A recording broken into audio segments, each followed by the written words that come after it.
This is part one of our series on the billion-dollar question of corporate giving. If you like what you hear, there's plenty more to come in future episodes. Hey Jill, how you going? Hey, good. How are you going? Good. We're talking about giving today. We're working out of a co-working space that is a B Corp, and many B corporations actually donate. Many businesses do as well that aren't B Corps. All around us here at this end of town, from retail to corporate, they're all donating. I'm wearing pants made by Patagonia. Patagonia are famous for their donations they give every year. And one that's quite spectacular is on Black Friday, one of the biggest sales days of the year for fashion, but other industries. They donate all their revenue. All revenue gets donated to community groups and grassroots projects.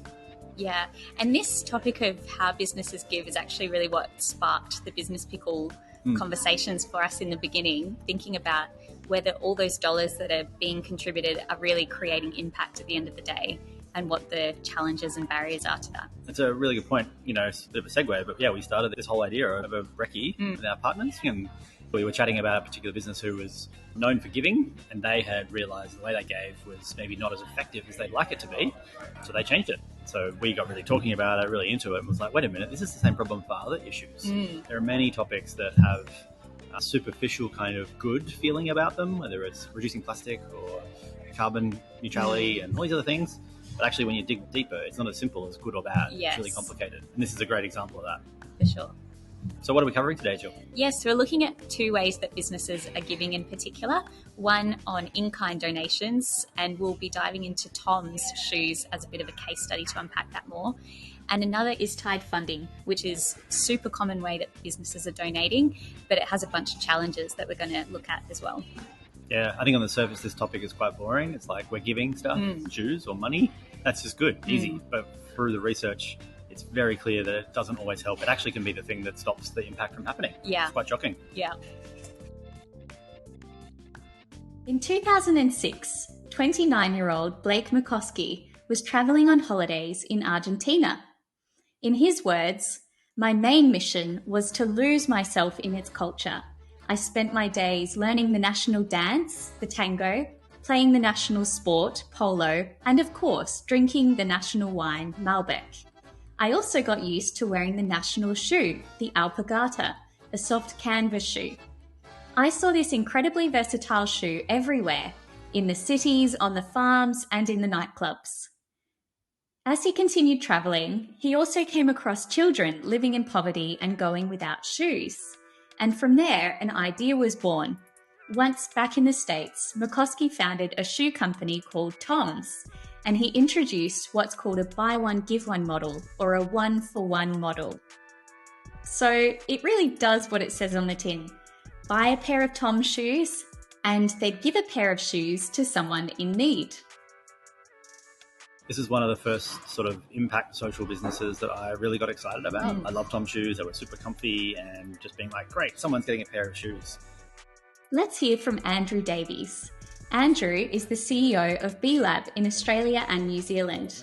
That's the certifying body for B corporations. You can't really talk about baked-in corporate giving without talking about Tom's shoes. To a certain extent, they have really pioneered and defined the modern construct of corporate giving through their buy one, give one model. They were best known for the idea that if you bought a pair of Tom's shoes, they would donate another pair of shoes into a developing nation to help a local community. It was a beautifully compelling and very simple model. Tom's was built on an in-kind donation model. Rather than donating funds to impact projects, they donated goods. And Tom's established a number of partnerships with non-profit organisations to distribute those shoes to people in need. Now, in-kind donations are a really common way that businesses provide support to non-profits, and something that we cover in our food waste topic is this idea of redistribution, where businesses are donating food, which is an in-kind donation, to help non-profit food programs. It can be a really beneficial thing, but it's also got some challenges to examine. I think in the food waste example, it was about whether the food was healthy for people, whether it was going to go off, safe. But then there's also people who are actually going to eat it if they want it to culturally fit. It's not just like you're giving food. A number of businesses loved this idea of buy one, give one, and they followed suit, introducing their own programs. Just one example that comes to mind is Warby Parker, which is an eyewear company, and they've introduced a buy a pair, give a pair program, which is a really similar idea. Yeah, it just seems like such a great concept. So what made this corporate giving model so compelling and attractive? Number one, Toms were able to create a giving model that really made intuitive sense to customers buying these products. And it was an easy way of connecting their brand identity with their products and their sense of philanthropy. It's harder to think of a corporate giving program that's clearer to understand than buy one, give one. You hear that phrase, you pretty much know what the program's doing. Yep. I buy a pair of shoes, someone gets a pair of shoes. So not only is a business gaining the benefit of a giving model that's intuitive and tangible, they're also strengthening their brand by aligning their business with a positive purpose in a really clear way. From a business perspective, this purpose alignment piece is really powerful. So in a global study of brands in 2020, Zeno Group found that consumers are 4 to 6 times more likely to trust, buy, champion and protect those companies with a stronger purpose over a weaker one. So there's a compelling case for businesses to align their brand and their giving in a way that resonates with customers. Buy one, give one models are a straightforward way to achieve that. Number 2, it has easily measured outputs. Toms had a really clear metric for determining the reach of their program, and that was the number of shoes distributed. By 2019, Toms were able to report that they'd donated more than 95 million pairs of shoes. For a business looking to ensure that their intended impact is measurable and tangible, one-for-one in-kind donations are an attractive option. Think about Warby Parker as well. They've donated over 10 million pairs of glasses across more than 50 countries, and that's something that's really easy to measure and communicate. But the buy one, give one model is not without its drawbacks. Are these product donations solving persistent problems facing communities in need? Do they tackle the root causes of poverty and inequality?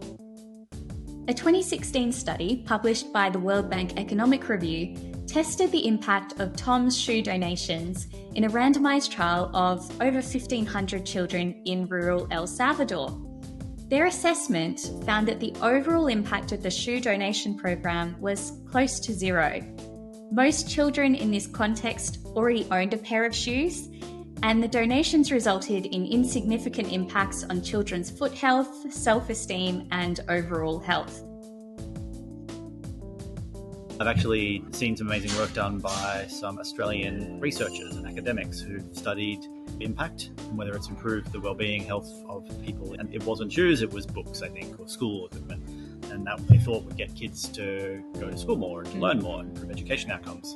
Through this research they did, I actually found the root cause was a lack of money because the families didn't have enough cash. The kids were going and working very simply, so they weren't going to go to school whether they had a book or not. So there's much more complexity to it than just giving a book. Yes. Like, how does Warby Parker giving out glasses, how could that possibly be bad? It just feels weird that can't be good. Charities that are helping people see again in countries where they can't have access to it. It's not to say all in-kind donations aren't helpful, but it's about understanding what the root causes are, as you were saying, what the impact that needs to be created is, and whether what's being given is actually going to help that.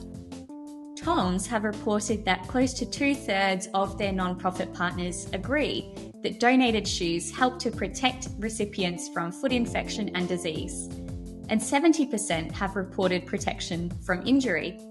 Still, of those close to 100 million pairs of shoes donated, we're not really able to determine what proportion of those donations led to meaningful, measurable change in the lives of those recipients. Where does this leave buy one, give one as an option for businesses? Well, in-kind donations may be effective when they're highly targeted and when the goods being donated are clearly helping to improve a locally identified problem within a community. However, just like that 2016 study shows, when it comes to in-kind donations, one size definitely does not fit all. But I hear you say, that's not a problem for our business. We don't deal in in-kind donations. We give our non-profit partners cold hard cash. Well, not exactly cash, more like a digital payment of funds. Still, if that's the case, you're in good company. Businesses play a big part in philanthropy. A survey by Candid across 40 countries showed that 44% of philanthropic funding in response to COVID came from the corporate sector. Between 2018 and 2019 in the US alone, corporate giving ticked just over $21 billion. That's about the gross domestic product of Cyprus. Oh, wow, 44% of all donations and giving came from corporates. That seems like crazy. Yeah, so this is of philanthropic donations, so that's excluding government contributions. So how did we get here? Let's rewind for a moment. Andrew Carnegie was a magnate and titan of America's steel industry during the late 19th, early 20th centuries. And he was a fierce proponent of this idea that those who made vast amounts of money through industry should give it away to achieve social good.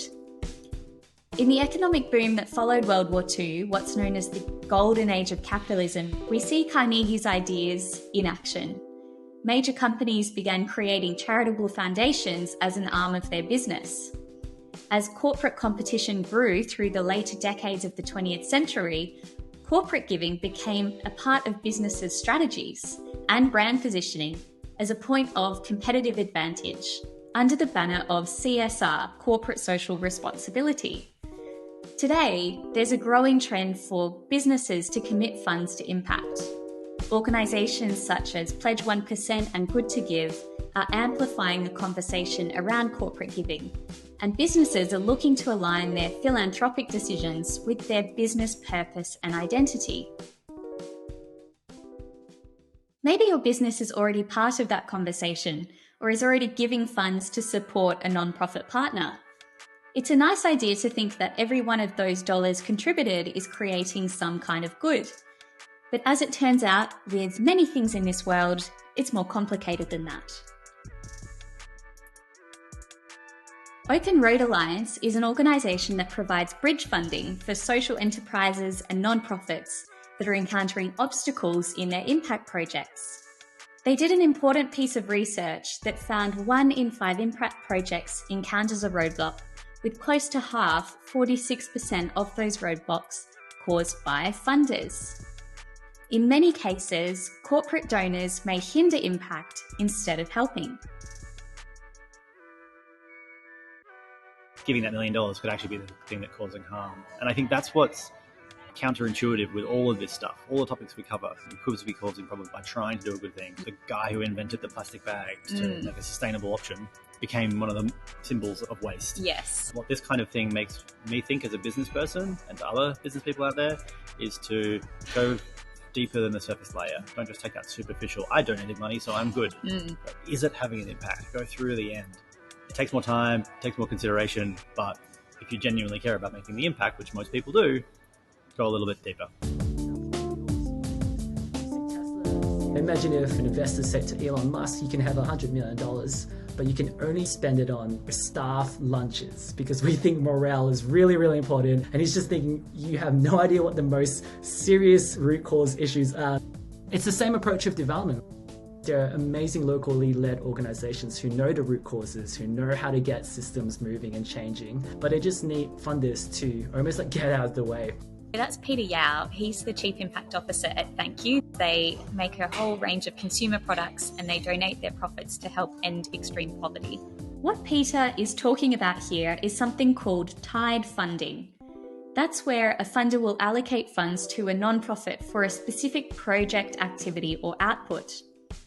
For example, imagine your business funds water projects to help people get access to clean water and sanitation. How do you know that the money is getting where it needs to go? Well, maybe you ask your non-profit partner for numbers on how many wells have been built or water pumps have been installed. That's a tangible number that you can easily report and track on. But wells and water pumps are not the real impact. They're not the end game.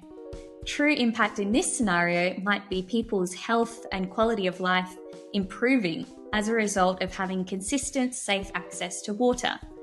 That's harder to measure, and it will probably always involve more than simply building another well or another water pump. though those things may be important. For example, for the clean cooking project that we are doing, the electric clean cooking. Here's another example for you that Nadia Campos shared with us. Nadia is the Global Director of the Innovation Lab at IDE Global, which is an international non-profit organisation. She knows firsthand the challenges of funders constraining funds to particular outputs or activities. We submitted a proposal, and one of the indicators, it was just like 500 people will buy the electric clean cooking. And the donor told me, only 500 people? I say, only? In 1 year? How many people you want to suddenly in the rural areas that they only have $2 per day to eat to buy more than 500 clean cooking devices? And yeah, it was like, it's a big, huge effort. So I had to add another indicator that more than 1,000 people will at least see our flip chart. Because they wanted numbers, big numbers. So they say, okay, for us this is good enough if you include how many people have interacted at least with your marketing materials. I say, but you know that this is not deep enough. Yeah, they have seen it, but it doesn't mean anything. They are not going to change their behavior. However, if they buy a clean cooking device, they will not get smoke in the kitchen. This is a much deeper change. But for them, it's not the same quality and quantity. As the saying goes, what gets measured gets managed, even if it's pointless to measure and manage it, and even if it harms the purpose of the organisation to do so. Done some work in the development area from a marketing perspective, work with social enterprises and charities in the field in Cambodia and Bangladesh and others. And I've seen this happen where we, with the organisation, were trying to get people to change their behaviour and do a really good thing like wash their hands. Yes. But they were having to prioritise reach. So lots of eyeballs, get lots of people to see a poster when we all knew that wouldn't make any difference. Is your business clear on what real impact means? That's something we'll be exploring more in future episodes in our series. But as we'll find out, when a non-profit is held to metrics on specific activities or outputs, rather than on meaningful impacts that address root causes, it can do more harm than good. For businesses that do give, I think that's a great starting point, that they've got a willingness to support non-profits in some way. I think it just takes that extra layer of thought and insight into how impact can really be made on the ground. It can actually be quite rewarding and confronting, but inspiring. On one side, it's like harder, go a bit deeper, check if it's working or not, maybe change what you're doing. On the flip side, you might really get to know how impactful your stuff is, might want to give more, or just feel better about it. And for businesses that want to be able to communicate the difference that they're making, the temptation to those big numbers that Nadia's talking about, maybe your more impactful communication is drilling in on the real impact for one person. Yeah, when you hear 10 different brands saying we donated X million or 10,000 this or 1 million that, you're like, is that big or small or good? But when you can connect with some real authentic stories and realities, it's much more engaging, much more differentiating.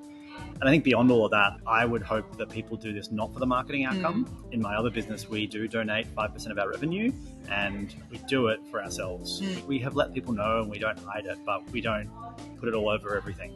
And the reason for that is we just personally feel good, maybe making the world better. And that's where I think it should end. If you then use it in your marketing and comms, that's great, that's fine. But don't let that drive your strategy.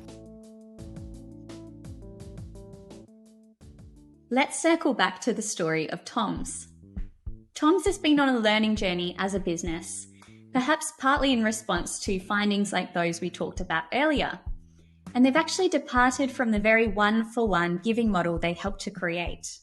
Today, instead of in-kind donations, Tom's has shifted their giving model to financial donations. They're committed to giving a third of their net profits in support of what they call grassroots good, providing grants to locally led organisations. As a brand fan of Tom's and a customer for years, I didn't realise this. I think that speaks to the fact that the model and exactly what they do can change. That's okay. I still like them.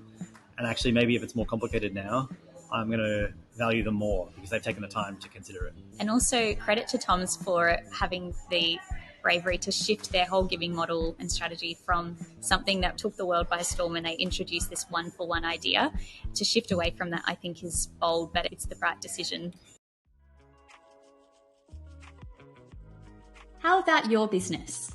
Would you be willing to shift away from the corporate giving model that you rely on? If your business is currently donating funds to a nonprofit, do you know whether you're part of that 46% of funder-created roadblocks? The need for financial support isn't going away, and with the impacts of COVID setting us back, it's now more pressing than ever that the funds businesses commit are doing as much good as they can. We've uncovered that giving can be good, but it isn't good inherently. It sounds like there's a little bit of work required to go a layer deeper than that. Now, not as complicated as, say, packaging and trying to solve that complicated problem. Going a little bit deeper. There are some organizations who are leading the way in this, and I think there's more and more businesses that are giving now, which is awesome. And whether it's a business that's thinking about giving for the first time to set their program up in a way that's going to be set for success, or if it's a business that's already been giving for a long time, taking the time to re-examine why they're giving the way they are, were things based on assumptions or real evidence that impact is happening at the end of the day. I think a lot more organizations are looking at their own issues and the harm they cause, and then trying to figure out ways they can offset that or compensate for that through giving in a more aligned way to their mission, vision, or impact. So what are we covering next? We'll be looking at what the alternatives are to these two models we've looked at, buy one, give one, and tied funding, looking at unrestricted giving. What does that mean? How does that work in practice, with some more interesting case studies from Thankyou and others. One of the things that has come out in this for me is trust. Trusting a charity partner that you're going to give them money with a longer time frame and empower them to achieve something good. So yeah, look forward to hearing more about that. Yeah. And if you're a business that has a giving model currently, or you're looking to start one and you've got resources to share or questions to ask, let us know. We want to keep the conversation rolling. Yeah, we'd love to hear about stories of impact, positive and negative, where donation has impaired or improved the outcome that's happened, or organisations where they've really synced up their impact giving to their values, their mission, or the harm they create.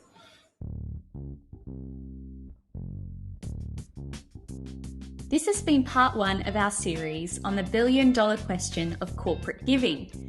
If you want to dig further, head to our website, thebusinesspickle.com. There you'll see a deep dive into our research on this topic and some others. Thanks for listening to The Business Pickle.